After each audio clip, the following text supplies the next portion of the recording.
Welcome back, Careblazer. In today's video, I want to talk about potentially the most dangerous medications to give somebody with dementia. These medications have something called a black box warning.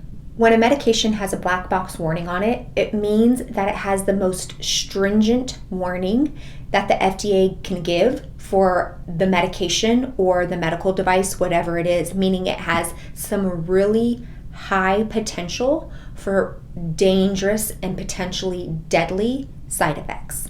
And because of those dangers, they literally require a black box warning in bold letters to be placed on the medication. And I'm going to show you some right here on the screen of how they would look. The purpose of those warnings are to notify the public of potentially dangerous side effects.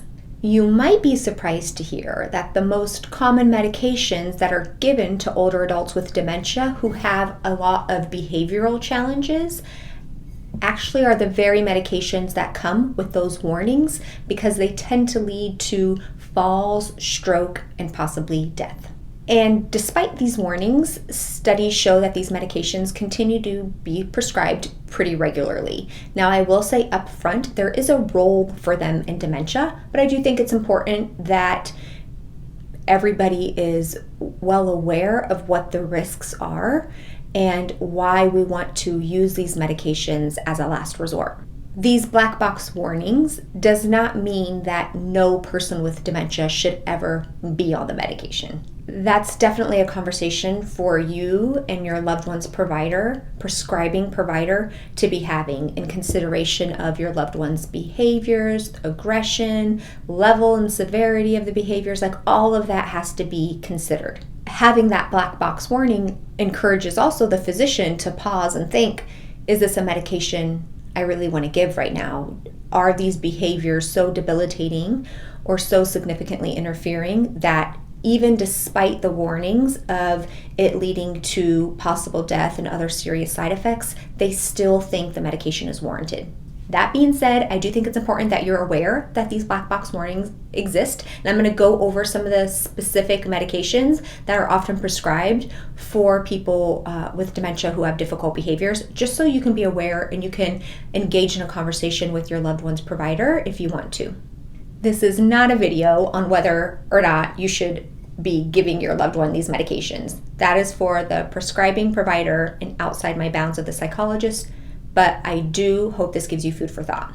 All right, so let's get to some of the most commonly prescribed medications that come with these black box warnings.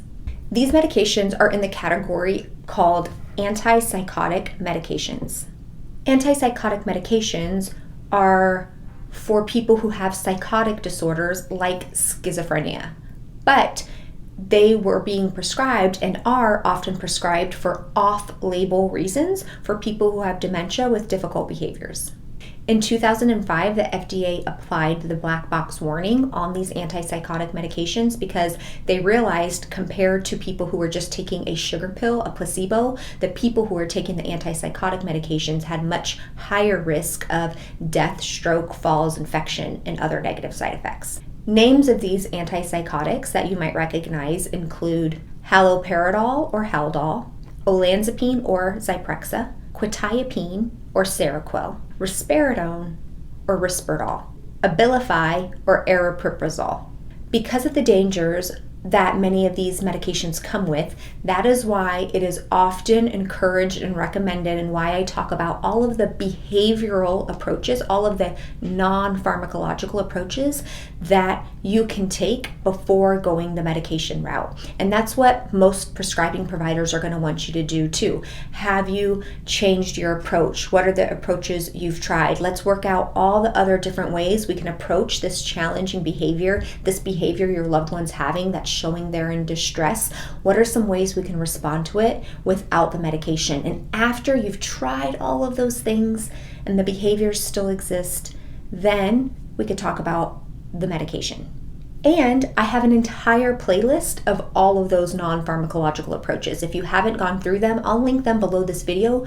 You can watch all of the different approaches that you can take to help reduce the chances that your loved one has some of these difficult behaviors. But let's say you've tried them all, and so your loved one ends up getting prescribed one of these medications. You still want to use the behavioral approaches with the medications. They're made to do in conjunction. It's not like you just do the medication and then you stop your behavioral approaches. You continue the behavioral approaches with the medication. That's what has the most success. So if you haven't already, please go through the playlist that I put below so that you can start learning what you can do and how you can change your approach to help reduce the chances or reduce the severity of your loved one's difficult behaviors.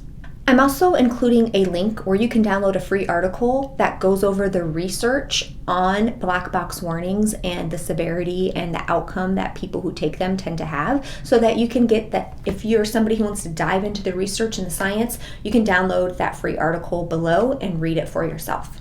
And because of this warning, there are a lot of facilities now, like if your loved one is in a memory care facility or in some sort of nursing home facility, before those facilities can even prescribe these medications, a lot of them now are requiring consent from the family member to say it's okay to give my loved one that medication because of all those serious side effects. So Careblazer, I'm really curious, has your loved one ever been prescribed any of these medications that come with a black box warning, any of these antipsychotic medications? You can let me know by leaving a comment below, and I'd be really curious, did you find them really helpful? For a lot of people, they do. They find them really helpful. For a lot of people, they don't. It really depends. Again, this video is not to say your loved one should never be on it or your loved one should definitely be on it.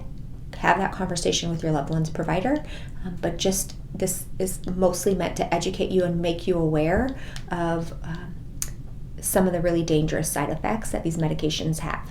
And also, I hope it really encourages and motivates everyone to really try to put a good effort in place into trying some of the non-pharmacological approaches, the stuff I talk about all the time in my videos. That's what I really hope this video can encourage a lot of you to do. All right, Careblazer, link to my behavior playlist below, link to several evidence-based articles on what those medications, the outcomes those medications tend to have in older adults with dementia. Those are linked below for you for free. And feel free to hit that red subscribe button on your screen. It really helps other people learn about my channel and find my channel. I really appreciate it. I'll be back next week with a new video. As always, in the meantime, Careblazer, keep up the amazing work.